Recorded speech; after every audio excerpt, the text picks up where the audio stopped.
9 जुलाई 2026 और जुमेरात की शाम है।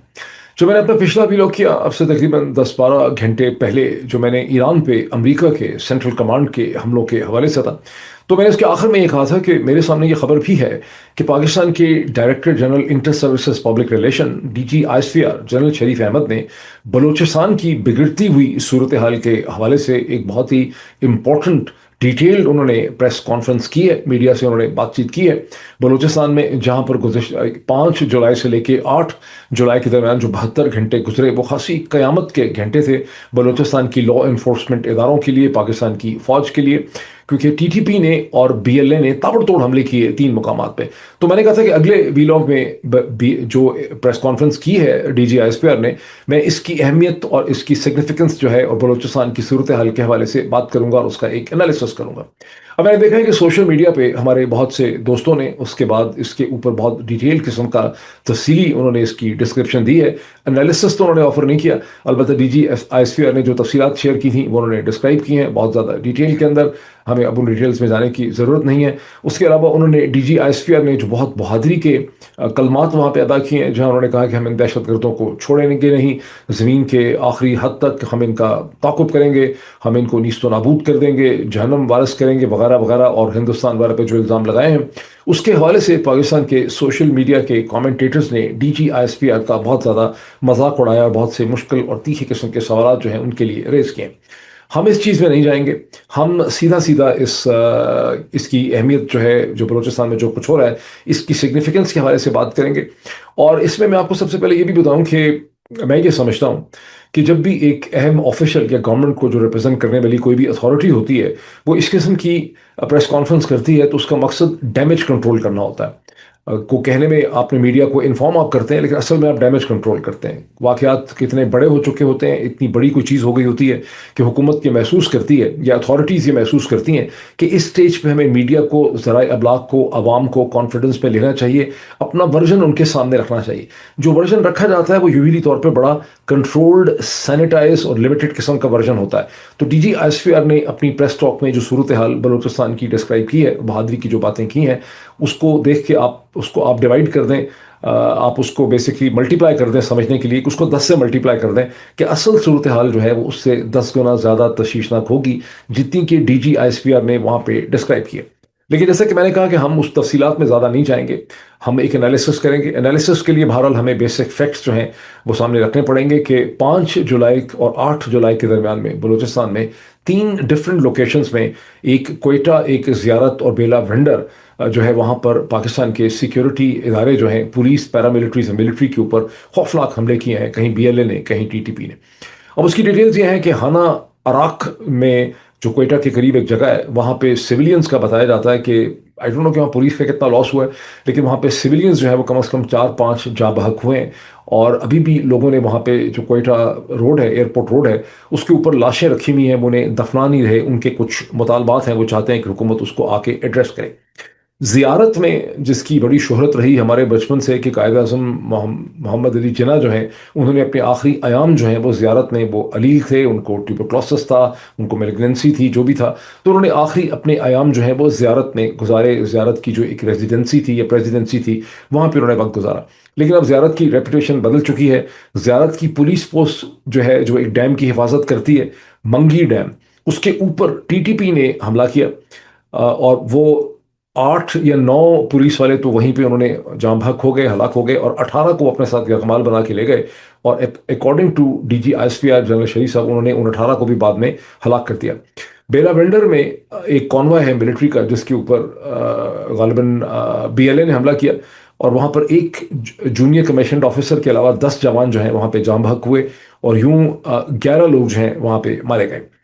अब डीजीएसपीआर ने अपने जो जितने भी सिपाही, जवान और पुलिस वाले जो हैं वो जाम बहक हुए हैं, उनके लिए उन्होंने कहा कि वो शहीद हो गए, और पाकिस्तान का सोशल मीडिया भी उनके लिए लफ्ज़ शहीद इस्तेमाल कर रहा है। ये और बात है कि डीजीएसपीआर ने दूसरी साइड पे जो लोग हैं, जो हमलावर हैं बीएलए के और टीटीपी के, वो भी मुसलमान हैं, लेकिन उनके लिए लफ्ज़ इस्तेमाल किए गए हैं फितना अल हिंदुस्तान और फितना अल खवारिज, फितना अल खवारिज।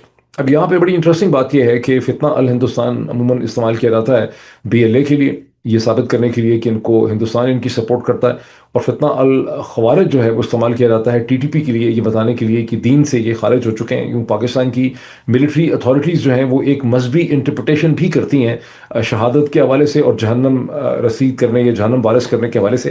लेकिन यहाँ पहली दफ़ा DGISPR ने इन दोनों के लिए कहा है कि दोनों ही को बेसिकली हिंदुस्तान जो है वो सपोर्ट करता है। मैं अब आपको याद करवाऊंगा एनालिसिस में।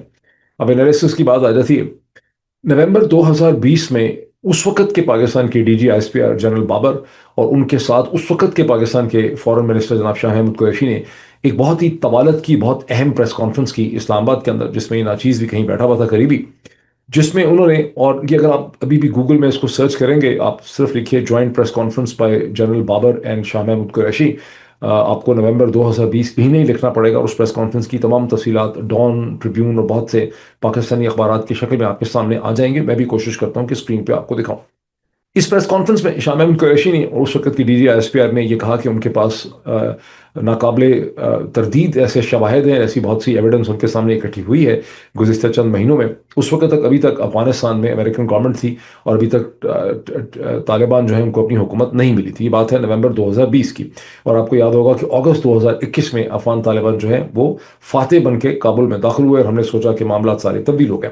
बालों ने कहा कि हिंदुस्तानी रॉ जो है, जो रिसर्च एंड एनालिसिस विंग और हिंदुस्तान की इंटेलिजेंस एजेंसीज जो हैं, उन्होंने गुज़िश्ता चंद माह में रॉ ने बहुत मेहनत करके जो TTP है खैबर पख्तूनख्वा की, उसके दरमियान में, और BLA और BRB बलूचिस्तान लिबरेशन जो फ्रंट है, BRF या वगैरह जो है, और BRA जो है, और ब्रास जो है बलूचिस्तान में, उनके दरमियान में एक अलायंस जो है वो खड़ा किया है। और उसकी वजह यह है कि TTP वाले BLA के मुकाबले में ज़्यादा फेरोशस किस्म के फाइटर्स हैं, और जिस तरह से वो ज़ियारत से पुलिस वालों को अपने साथ ही उठा के ले गए हैं, उससे भी हमें अंदाज़ा होता है कि उनकी जो कैपेसिटीज़ हैं फाइटिंग की, वो BLA से निस्बतन जो है वो बेहतर है। ये सब कुछ उन्होंने उस वक्त बताया। अब इस वक्त जो आप बलूचिस्तान में सूरत हाल देख रहे हैं कि एक साइड से TTP हमले कर रही है पाकिस्तान के सिक्योरिटी एपरेटस के ऊपर, दूसरी तरफ से BLA हमला कर रहा है, तो आपको ये बात समझ आती है कि 6 बरस पहले पाकिस्तान के फॉरेन मिनिस्टर, पाकिस्तान की ISI या ISPR ने जो क्लेम्स किए थे उसमें खासी आपको सदाकत नज़र आती है। और आपको बलूचिस्तान में आप आसानी से ये कह सकते हैं कि इस वक्त हिंदुस्तान की इन्वॉल्वमेंट या हिकमत अमली, ये DGISPR कहते रहे हैं कि इसके पीछे एक माइंड सेट है, इसके पीछे एक स्ट्रैटेजी है, इनको लॉजिस्टिक्स प्रोवाइड किए गए हैं, इनको डायरेक्शन दी गई है, हम इस सबको आसानी से समझ सकते हैं। बट मूविंग फॉरवर्ड सोल्यूशन क्या है? सोल्यूशन के दो तरीके हैं। एक सोल्यूशन है रिएक्टिव माइंडसेट से, आप रिएक्ट करते हैं, वो आप कर रहे हैं। DGISPR की प्रेस कॉन्फ्रेंस को देखें, वो रिएक्ट कर रहे हैं। GHQ के सपोर्टर्स जितने ट्विटर पे बैठे हैं रिएक्ट कर रहे हैं। DGISPR के पीछे पीछे मुशर्रफ जैदी साहब, जो असल में बड़े पढ़े लिखे समझदार और इंटेलिजेंट आदमी हैं, वो भी ट्वीट्स कर रहे हैं कि छोड़ेंगे नहीं, आखिरी जहन्नम तक और ज़मीन के आखिरी कोने तक हम इनका मुकाबला करेंगे, ताकुब करेंगे। दूसरा है लीडरशिप का रोल। लीडरशिप का काम है सोल्यूशन प्रोवाइड करना, हल निकालना मामले का। सोल्यूशन क्या है इस नाचीज के हिसाब से? सोल्यूशन है दो किस्म के, internal broad based dialogue and external dialogue. External dialogue का मतलब है हिंदुस्तान के साथ, और इंटरनल डायलॉग का मतलब है कि जितने भी ग्रुप्स के साथ आप लड़ रहे हैं इनके साथ आपको, उनकी लीडरशिप आपको आइडेंटिफाई करनी है, जो लोग इनके सपोर्टर्स हैं, सिंपथाइजर्स हैं, और आपको उनके साथ डायलॉग करना है। फॉर्चुनेटली पाकिस्तान तहरीक इंसाफ, जो आजकल अच्छा काम कमी करती है और बहुत ज़्यादा तनकीद उस पर होती रहती है, उन्होंने एक बहुत अच्छा काम किया है गुज़िश्ता 24 घंटों में। उन्होंने इस्लामाबाद में एक ऑल पार्टीज कॉन्फ्रेंस ऑर्गेनाइज करवाई, जिसमें बहुत सी जमातों ने बलूचिस्तान के हवाले से शिरकत की। और ये कॉन्फ्रेंस उन्होंने ऑर्गेनाइज की है KP हाउस में इस्लामाबाद में, और बलूचिस्तान की इसमें पार्टीज थी। इस कॉन्फ्रेंस को प्रिजाइड तो किया अख्तर मैंगल साहब ने, जो बलूचिस्तान में फॉर्मर चीफ मिनिस्टर रह चुके हैं, बहुत इंपॉर्टेंट लीडर हैं वहाँ के। लेकिन इसमें पार्टिसिपेट किया है तहरीक तहफ़्फ़ुज़ आईन पाकिस्तान के लीडर हैं, जो रिप्रेजेंट करते हैं पाकिस्तान तहरीक इंसाफ को पार्लियामेंट में, जनाब महमूद खान अचकज़ई साहब ने। खुद उनका ताल्लुक बलूचिस्तान से है, क्योंकि वो पश्तून हैं। उनके साथ पार्टिसिपेट किया है पाकिस्तान के फॉर्मर प्राइम मिनिस्टर, जो कभी PMLN में थे, अब उनकी अपनी जमात है, जनाब शाहिद खाकान अब्बासी साहब ने। उनके साथ इसमें पार्टिसिपेट किया जनाब मुस्तफ़ा नवाज़ खोखर साहब ने, जो सेनेटर रहे हैं, और असद कैसर साहब ने। उसके अलावा भी बहुत से लीडर्स ने, जमात इस्लामी, जमीयत उलमा इस्लाम ने इसमें पढ़ के। इसमें उन लोगों ने आर्गूमेंट क्या किया, बड़े सेंसिबल उन्होंने डिबेट की वहाँ पे। पाकिस्तान के अखबारात में वो चीज़ें छपी। उन्होंने कहा कि बलूचिस्तान एक सियासी मसला है, ये खालिस्तान पॉलिटिकल मसला है, ये कोई सिक्योरिटी प्रॉब्लम नहीं है खाली। यहाँ पर इसको सिक्योरिटी के लेंस से नहीं आप इसको सेटल कर सकते, आपको बलूचिस्तान में एक डायलॉग चाहिए। आपको बलूचिस्तान में free fair and transparent election चाहिए ताकि वहाँ पर एक ऐसी हुकूमत मारज़ वजूद में आ सके जो बलोच अवाम के ख़यालात, जज्बात, उनकी उमंगों और उनकी एस्पिरेशंस और उनकी फीलिंग्स या उनके इंटरेस्ट को जेन्युइनली रिप्रेजेंट करती हो। मतलब उनको एक लेजिटिमेट गवर्नमेंट चाहिए जिसमें वो बिलीव कर सकें, क्योंकि बलोच लोग ये समझते हैं कि उनके रिसोर्सेज को चोरी किया जा रहा है। उनके जो मिनरल रिसोर्सेज हैं बलूचिस्तान के, कहीं पर आपने चाइनीज़ को कॉन्ट्रैक्ट दिए हैं, कहीं आप अमेरिकन और वेस्टर्न और कैनेडियन कंपनीज को कॉन्ट्रैक्ट दिए हैं। बड़े खुश हो रहे हैं कि बलूचिस्तान की मादनियात हैं। अगर आप पाकिस्तान के पंजाब में बैठे हुए या पिंडी में बैठे हुए डिसीजन मेकर्स की बातें सुने, उनसे नत्थी जो सिविलियंस हैं, जो कॉर्पोरेट वर्ल्ड के हैं, जो एंटरप्रेन्योर्स हैं, जो मीडिया के लोग हैं, तो वो बलूचिस्तान के बारे में इस तरह से बात करते हैं कि उनकी माँ के जहेज़ के अंदर बलूचिस्तान आया था, और ये भूल ही जाते हैं कि ये बलूचिस्तान की धरती, सरजमीन, वहाँ के पहाड़, पत्थर, मिनरल्स, वहाँ जो कुछ भी है बलूचिस्तान का, जिसको आप समझ रहे हैं कि हमारा है, ये बलोच अवाम की धरती है, और इसके नीचे जो कुछ भी है वो बलोच लोगों का है, ये उनके एसेट्स हैं। और एक फेडरेशन के अंदर जब आपने कोई सब मुख्तलिफ कम्युनिटीज़ या हिस्से या रीजन्स जब एक फेडरेशन का हिस्सा होते हैं, तो आपने जो भी एक्सप्लॉयटेशन और एक्सट्रैक्शन वहाँ से करनी है वो वहाँ के लोगों की कंसेंसस से करनी है, उसमें उनकी रजामंदी होगी, वो उसके स्टेक होल्डर्स होंगे। जब आपने बलूचिस्तान में एक खुद साख्ता जाली हुकूमत सरफराज बुगटी की बिठाई हुई है, जो असल में हुकूमत वहाँ की है नहीं, जो वहाँ के लोगों को रिप्रेजेंट नहीं करती, तो ये आपका प्रॉब्लम नंबर 1 है जिसे इस एपीसी ने आइडेंटिफाई किया है। अब इसके साथ मैं चंद चीज़ें और ऐड कर दूं। एपीसी ने आखिर में ये भी कहा कि इमरान खान, बुशरा बीबी और बहुत से और जो पॉलिटिकल प्रिजनर्स हैं, इनको रिहाई मिलनी चाहिए। लेकिन अब मैं अपना एनालिसिस ऑफर करता हूं कि दूसरी जो चीज़ है देखने वाली in terms of internal dialogue को फैसिलिटेट करने के लिए आपको पाकिस्तान के अंदर जो पॉलिटिकल ऑप्टिक्स हैं उन्हें इंप्रूव करने की जरूरत है। चंद तजावीज़ उस हवाले से, आपको इमरान खान को और बुशरा बीबी को जेल से निकाल के हॉस्पिटल में शिफ्ट कर देना चाहिए। वो वहाँ भी कैदी ही रहेंगे, प्रिजनर ही रहेंगे। उनके साथ मुलाकात अगर किसी की होगी डॉक्टरों के अलावा उनके घर वालों की, तो आपकी मर्जी से ही होगी, लेकिन उससे ऑप्टिक्स चेंज हो जाएंगे। एक सॉफ्टर किस्म का इमेज इमर्ज करेगा हुकूमत का, ये रजीम का। डॉक्टर यास्मीन राशिद को, cancer survivor, doctor, physician, professor of gynaecology, उनको निकालें जेल से, उनको हॉस्पिटल में शिफ्ट करें, वही सूरत हाल उनकी। उसके अलावा इन दोनों के अलावा जो और बहुत से पॉलिटिकल प्रिजनर्स हैं जिसमें शाह महमूद कुरैशी भी हैं। फिर ये जो ईमान हाजिर मजारी, एक ह्यूमन राइट की वकील, उसका हस्बैंड जो है हादी चट्टा, इनको निकालें फॉर गॉड सेक, इनको बेल दिलाएं, उससे भी ऑप्टिक्स चेंज होंगे। फिर महारंग बलोच और उस तरह के और जितने लोग हैं जो सिविल एक्टिविस्ट हैं, जो शोर मचाते हैं, जो प्रोटेस्ट करते हैं, जिन्होंने बंदूक नहीं उठाई हुई, उनको रिहा करें, उनको उनको निकालें। वो आपके डायलॉग को फैसिलिटेट करेंगे, उनके जरिए आप बातचीत कर सकते हैं। जस्ट इमेजिन दिस कि 2000 नवंबर 2020 की प्रेस कॉन्फ्रेंस की उस वक्त के फॉरेन मिनिस्टर शाह महमूद कुरैशी ने, और वो शाह महमूद कुरैशी किधर है? अब उसके ऊपर दहशतगर्दी के पर्चे हैं और वो शाह महमूद कुरैशी जेल में बैठा है। मोईद पीरज़ादा वो उस प्रेस कॉन्फ्रेंस में बैठा था जो उसने, उसके हवाले से मैंने अपने मैगजीन में बहुत डिटेल्ड एक एनालिसिस लिखा था रॉ की एक्टिविटीज़ में। मोईद पीरज़ादा हाथ नहीं आया, वरना वो भी जेल में होता। और मोईद पीरज़ादा अगर अमेरिका में भी है तो एक डिजिटल दहशतगर्द है जिसको 80 साल की आपने सजा सुनाई। ये सब चीज़ें, ये बेवकूफ़ी की चीज़ें करने से आपने क्या किया? एक साइड पे आप कह रहे हैं कि बीएलए, पीआरए, टीटीपी और ये सब लोग दहशतगर्द हैं, दूसरी तरफ से शाह महमूद कुरैशी, मोईद पीरज़ादा, यास्मीन राशिद, इमरान खान और बहुत से और लोग जो आपके सिविल पॉलिटिशियन हैं, वो सारे के सारे दहशतगर्द। ये जो चुतियापा है, खुदा के लिए, फॉर गॉड सेक, इस चुतियापे को ख़त्म करें। ठीक है। अच्छा, मैंने सुना एक बड़े हाईली प्लेस सोर्स से जिसके पास बड़ी इंफॉर्मेशन थी, इनसाइड व्यू था, उस सोर्स ने मुझे ये बताया कि पाकिस्तान की जो डीजी आईएसआई है जनरल आसिम मलिक और डीजी एमआई जो हैं, उन दोनों ने जनरल साहब को, फील्ड मार्शल साहब को बहुत ज़्यादा ये बताने की कोशिश की है कि सब चीज़ें हमारे कंट्रोल में हैं। हमारे पास इस वक्त इतनी पॉलिटिकल स्पेस है कि हम ऑपोजिशन को, पीटीआई या इमरान खान के लोगों को थोड़ी सी स्पेस दे सकते हैं, हम ऑप्टिक्स को इम्प्रूव कर सकते हैं।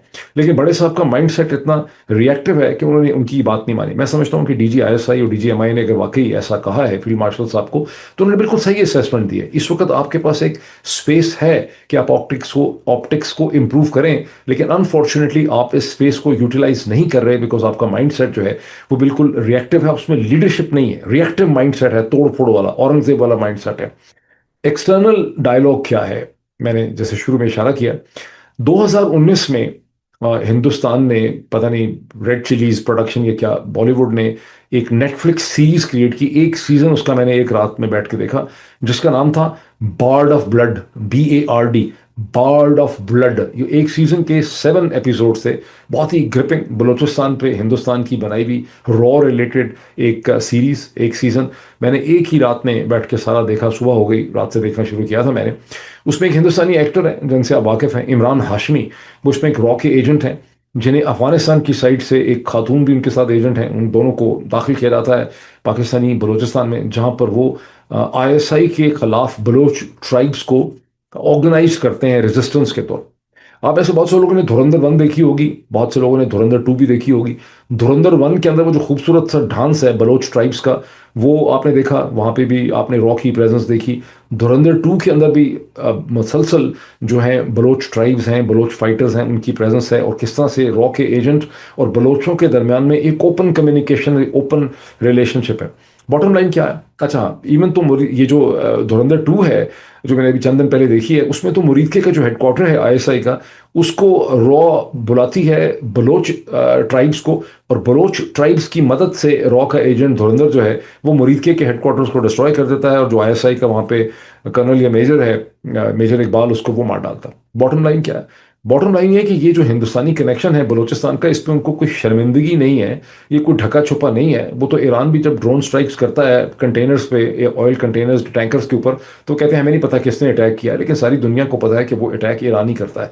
इसी तरह से उनकी हुकूमत ऊपर से कहती होगी कि बलूचिस्तान में हम नहीं कर रहे, या उसका वो जवाब नहीं देते, लेकिन कोई ढकी छुपी बात नहीं है कि बलूचिस्तान में वो इन्वॉल्व हैं। बलोच जो रेजिस्टेंस है या बलोच मिलिटेंसी या इंसर्जेंसी है, उसको पीछे से हिंदुस्तान सपोर्ट करता है, उससे हिंदुस्तान सिंपैथेटिक है। उन्होंने इसे छुपाने की कोई ज़रूरत महसूस नहीं की, वरना वो इसके ऊपर बेतहाशा खर्चा करके फिल्में ना बनाए जिसमें वो बलोचों की सिंपथी हासिल करने की कोशिश कर रहे हैं। अब दूसरी साइड से भी देख लें, अगर एक साइड पर यह है कि उन्होंने कोई छुपाया नहीं है, हम तो इसको ऐसे डिस्क्राइब कर रहे हैं पाकिस्तान के अंदर जैसे ये कोई ऐसा खुफिया किस्म का राज है कि हिंदुस्तान करा रहा है, और एक दफ़ा हम इसको साबित कर लेंगे तो फिर अमेरिका, बरतानिया, यूरोपियन यूनियन, रूस और चीन जो है वो सारे हमारी खातर हिंदुस्तान पे चढ़ दौड़ेंगे, हिंदुस्तान डिफेंसिव पे चला जाएगा, एज इफ कि हमने ये somehow the other ये 2+2=4 का कोई कुलिया या फॉर्मूला है जिससे हमने सॉल्व करना है। ऐसा बिल्कुल भी नहीं है।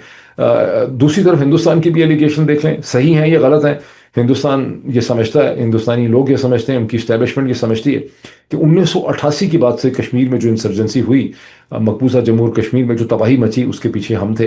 वो समझते हैं कि बॉम्बे स्टॉक एक्सचेंज को अगर 1983 में उड़ा दिया तो पीछे हम थे, दाऊद इब्राहिम वगैरह।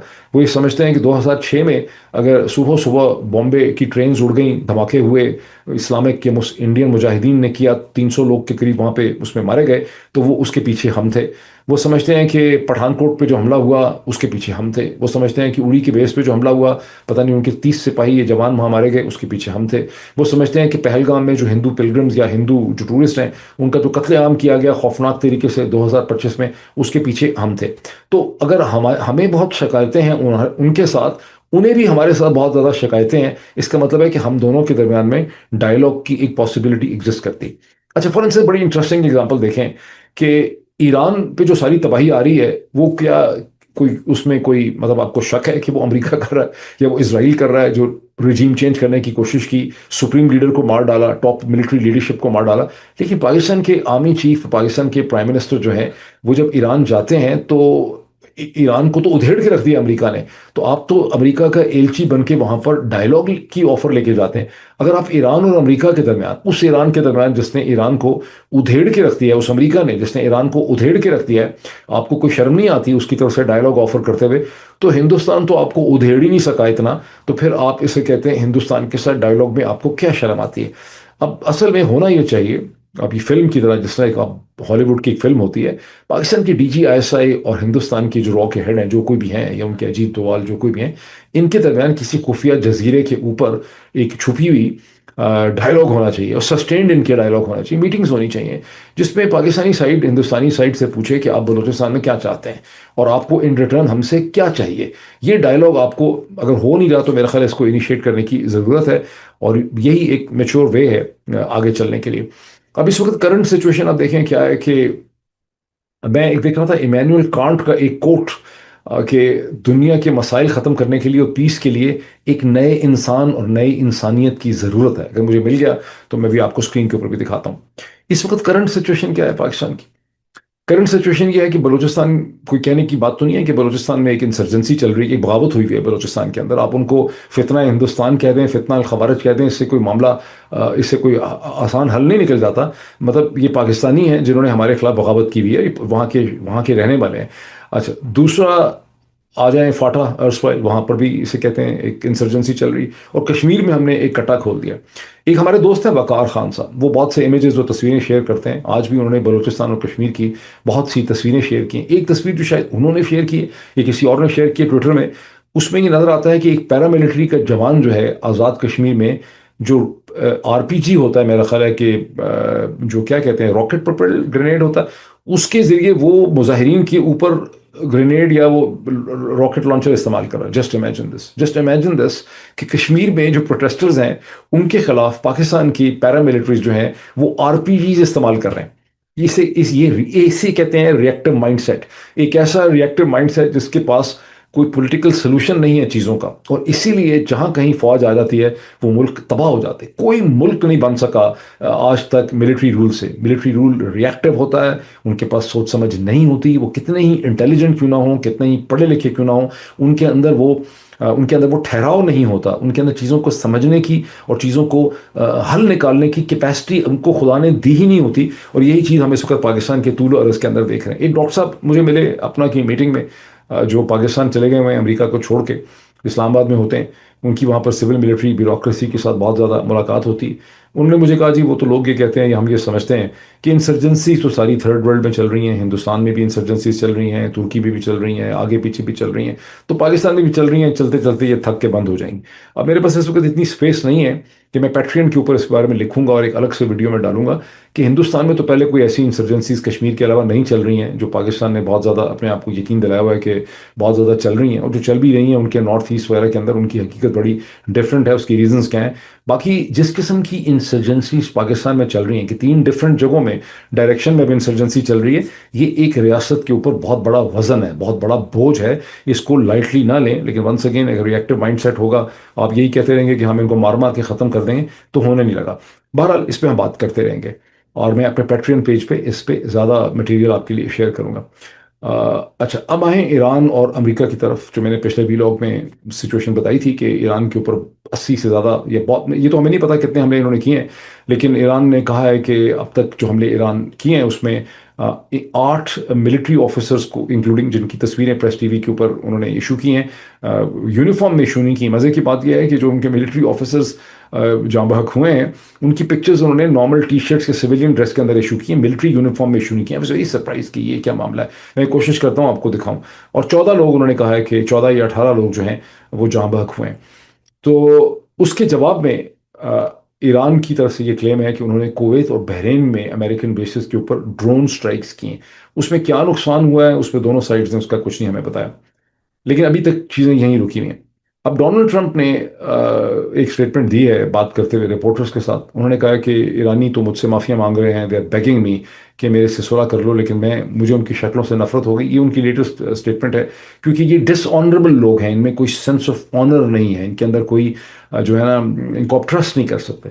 उनके जो दस्ते रास्त हैं इसराइल के प्राइम मिनिस्टर बेंजामिन नेतन्याहू, उन्होंने भी एक बड़ी स्टेटमेंट दी है फॉक्स टीवी के ऊपर या सीएनएन पे। उन्होंने कहा है कि एर्दोगान जो है तुर्की का, इसके इंसानी हकूक का रिकॉर्ड ठीक नहीं है, इसने जर्नलिस्टों को जेल में डाला हुआ है। अमेरिका को इसके साथ इतनी ज़्यादा पींगे मोहब्बत की आगे जो है नहीं बढ़ानी चाहिए। ये अंदाज़ा लगाएं इन दोनों की स्टेटमेंट्स का। नेतन्याहू का ये कहना कि एर्दोगान का रिकॉर्ड इंसानी हकूक के हवाले से ठीक नहीं। हकीकत क्या है इस वक्त जब डोनाल्ड ट्रंप ये कहते हैं कि ये डिसऑनरेबल लोग हैं? असल में डोनाल्ड ट्रंप ने जो कुछ किया है वो डिसऑनरेबल है, क्योंकि जो मेमोरेंडम ऑफ अंडरस्टैंडिंग उन्होंने साइन किया था, जो ईरानियों ने बड़ी मेहनत से, बड़ी सिंसियरिटी से उनके साथ साइन किया, it is not without a reason कि उसके अंदर इतनी डिटेल 14 मेमोरेंडम ऑफ अंडरस्टैंडिंग है। And it is not without a reason कि जब वो छपा था और मैंने आपको न्यूयॉर्क टाइम्स से स्क्रीन पर रख के आपको दिखाया था कि there was a shock value in American strategic community के हमने सब कुछ ईरान को दे दिया है। इसका मतलब है कि ईरानियों ने बहुत नपे तुले तरीके से उन्होंने ये सारा का सारा अमेरिका के साथ सेटल किया था। एंड एज सुन एज वो साइन हुआ है, अमेरिका ने उसकी वायलेशन शुरू कर दी। उसका पैराग्राफ 5 जो है वो क्लियरली ईरान को स्ट्रेट ऑफ होर्मुज के ऊपर मैनेजमेंट कंट्रोल देता है 60 दिनों के लिए। ईरान की मर्जी से चीज़ों ने निकलना था, ईरान की ड्यूटी लगाई गई थी कि वो शिपिंग को वहाँ पर फैसिलिटेट करेगा, और इन 60 दिनों में ईरान ने और ओमान ने एक मैकेनिज्म डिसाइड करना था फ़ी का कलेक्ट करने का, जिसको कि माना गया मेमोरेंडम ऑफ अंडरस्टैंडिंग में। और आप सब इस चीज़ से वाकिफ़ हैं कि अमेरिकन ने उसकी वायोलेशन शुरू कर दी, और ईरानी यही अपना सर पीट रहे हैं कि ये जो भी हमले हम पे किए जा रहे हैं और जो कुछ ये किया जा रहा है ओमान के साहिल की तरफ से जहाज़ों को यूएस नेवी फैसिलिटेट करने की कोशिश करती है, ये उस एमओयू का जो हमने 17 जून को साइन किया था, ये उसकी खुल्लम खुल्ला खिलाफ वर्जी है। तो फिर यहाँ पर डिसऑनरेबल कौन है और डिसऑनरेबल कौन किसको कह रहा है? पर हकीकत इस वक्त ये है, मैंने इसको खासा चेक किया है, दोनों ईरान और अमेरिका ने जो कुछ हुआ है गुज़िश्ता 12 या 18 घंटों में, इसको डाउन प्ले किया है। ईरान के अंदर भी जो मेजर स्टोरी है प्रेस टीवी में, वो इमाम आयतुल्ला इमाम खमेनाई जो हैं, इमाम खमेनाई शहीद जो हैं, उनकी उनकी जो आखिरी रसूमात हैं उस पर फोकस है कि उनका जनाजा कहाँ पहुंचा, उनके रिमेन्स कहाँ पहुंचे। हेडलाइन अमेरिका के हमले नहीं है अलबत्ता। और अमेरिका में सारी की सारी तवज्जो इस वक्त जो है वो ग्राहम प्लैटनर, जिन्होंने विड्रॉ कर लिया है सेनेट की कैंपेन से, ज़ायनिस्ट ने साजिश की है उनके खिलाफ सीधी सीधी, जो ये सेक्स का रेप का उनके ऊपर इल्ज़ाम लगा है, एक सिंगल लाइन में हमें उसको समझ सकते हैं। और फोकस उनके ऊपर है, ये फोकस जो है वो डोमेस्टिक पॉलिटिक्स के प्राइमरीज में है। ईरान इस वक्त फोकस पे नहीं। अलबत्ता ईरान ने ये धमकी लगाई है कि अगर अमेरिका की यही हमले जारी रहे तो ईरान पूरी स्ट्रेट ऑफ होर्मुज़ ही को बंद कर देगा, फिर मतलब फिर हमले नहीं करेगा, स्ट्रेट ऑफ होर्मुज़ को बंद कर देगा, और हर एक हमले का 2 हमलों से वो जवाब देगा। अब क्या पॉसिबिलिटी है यहाँ पे? मेरे ख्याल अभी भी पॉसिबिलिटी है कि अगले 24 36 या 48 घंटों में आप देखेंगे कि पाकिस्तान और कतर जो हैं, ये दोनों बहुत एक्टिव तरीके से अमेरिका के एलची बन के दोबारा ईरान को एक टेबल पे लाने की कोशिश करेंगे, but that remains to be seen, और फिर हम इसके हवाले से बात करेंगे। अभी एक बड़ी इंटरेस्टिंग चीज़ ये हुई कि डोनाल्ड ट्रंप जो तुर्की से निकले, तो अपना जो नया उनका बड़ा खूबसूरत रिट्रोफिटेड जहाज़ जो उनको कतर ने दिया है, उसमें वो नहीं उन्होंने सफ़र किया, बल्कि वहाँ पर उन्होंने अपना पुराना जो एयरफोर्स वन का जहाज़ है, उसमें उन्होंने वहाँ से बरतानिया तक ट्रैवल किया, और बरतानिया के बाद दोबारा कहते हैं कि जहाज़ वो बैठ गए कतर वाले जहाज़ के अंदर। अब इसकी कोई एक्सप्लेनेशन नहीं है, लेकिन अब जो चीज़ छपी है अमेरिका के अखबारों में, पता चल रहा है कि सीक्रेट सर्विस ने और सीआईए ने उनको ये बताया कि उनका ये प्लेन रिट्रोफिटेड जो कतर ने उनको जहाज़ दिया है, ये उतना सेफ नहीं है जितना उनका पुराना एयरफोर्स वन है। और इस अगर इसके ऊपर मिसाइल हमला हो जाए या इसकी जैमिंग हो जाए, तो ये जहाज़ जिसके ऊपर $1 बिलियन मेरे ख्याल अमेरिकन अब तक खर्च कर चुके हैं टैक्स पेयर के रिट्रोफिटिंग में, इतना तो पड़ा नहीं होगा उनको कतरियों को जितना इनको महंगा पड़ गया, लेकिन ये प्रोटेक्टेड नहीं है पूरी तरह से। अब ये मामला क्या है, अचानक यहाँ तुर्की में इनको क्यों ख्याल आया? बिकॉज अंकारा का फासला जो है वो तेहरान से या ईरान से 1000 किलोमीटर से कम था। इनको खतरा ये है कि ईरानी कुछ इनके साथ करेंगे। ट्रंप ने मीडिया से बात करते हुए कहा है कि ईरानी मुझे मर्डर कर देना चाहते हैं, मुझे कत्ल कर देना चाहते हैं ईरानी, और मैं उनकी मर्डर लिस्ट के ऊपर नंबर 1 हूँ। और फिर उन्होंने बड़ी एक सिनिकल तरीके से कहा है कि क्यों, इसलिए कि मैंने उनके, वो ये समझते हैं कि मैंने उनके सुप्रीम लीडर, पता नहीं वो समझते हैं खाली, सुप्रीम लीडर आयतुल्ला खमेनाई जो हैं, उनको चूंकि मैंने मार डाला, इसलिए ईरानी मुझे मार देना चाहते हैं, और मैं नंबर 1 हूँ इस लिस्ट के ऊपर। हालांकि मैं चाहता था कि मैं टिकटॉक पे नंबर 1 हूँ, लेकिन मैं अनफॉर्चुनेटली मर्डर लिस्ट के जो है इसके ऊपर मान। अच्छा, ये क्या मामला है? क्या ईरानी वाकई डोनाल्ड ट्रंप को मार देना चाहते हैं? मुझे नहीं लगता कि ईरानी डोनाल्ड ट्रंप को मार देना चाहते हैं, बिकॉज ईरानियों को पता है कि डोनाल्ड ट्रंप को मारने के भी मुसीबत पड़ जाएगी उनको नई किस्म की। ये किसी ने डोनाल्ड ट्रंप के माइंड में, पता नहीं सीआईए ने या मोसाद ने, इसराइलियों ने, मुझे शक है, अगर मुझे कोई माई 2 पेंस एनालिसिस, तो इसराइलियों ने डोनाल्ड ट्रंप के माइंड में ये बात डाली है कि ईरानी डोनाल्ड ट्रंप को कत्ल कर देना चाहते हैं। डोनाल्ड ट्रंप को असल में पता होगा कि ईरानी नहीं, शायद इसराइली कत्ल कर देना चाहते हैं। उसकी वजह यह है कि एक अमेरिकन ऑथर हैं जिन्होंने मिडिल ईस्ट पे बहुत लिखा है, जर्नलिस्ट हैं, बहुत रिस्पेक्टेड, मैक्स ब्लूमेंथल ने इसके हवाले से किताब भी लिखी है। और वो मेरा ख्याल है, मैंने उनको जज नेपोलिटानो के मैंने प्रोग्राम में देखा था, जहां उन्होंने बरमला ये कहा कि डोनाल्ड ट्रंप के माइंड में ये बात डाल दी गई है कि उसको उनकी फैमिली को कत्ल किया जा सकता है, और खतरा उनको ज़ायनिस्ट से है। अब वो कह तो वैसे ईरान की साइड से है, लेकिन खतरा उनको ईरान से नहीं। बहरहाल ये तमाम चीज़ें जो मैं अपने और डिस्कस करूंगा पैट्रन पेज में, बहुत जल्दी मैं उसकी पहली जूम मीटिंग करने वाला हूं। आप में से बहुत से लोग जिन्होंने ज्वाइन किया है उसके एक थिंक टैंक सर्कल को, मैं आपके लिए एक ईमेल भी इशू करूंगा, और मैं उसका एक स्केड्यूल भी करूंगा। मेरे साथ रहिए, और अगले 1-2 दिन में मैं उसकी मीटिंग भी करूंगा। वहाँ ऐसे बहुत से इशूज़ को फिर हम मजीद डिस्कस भी कर सकेंगे। कभी इतना ही, फिर आपसे मुलाकात होती है। Thank you.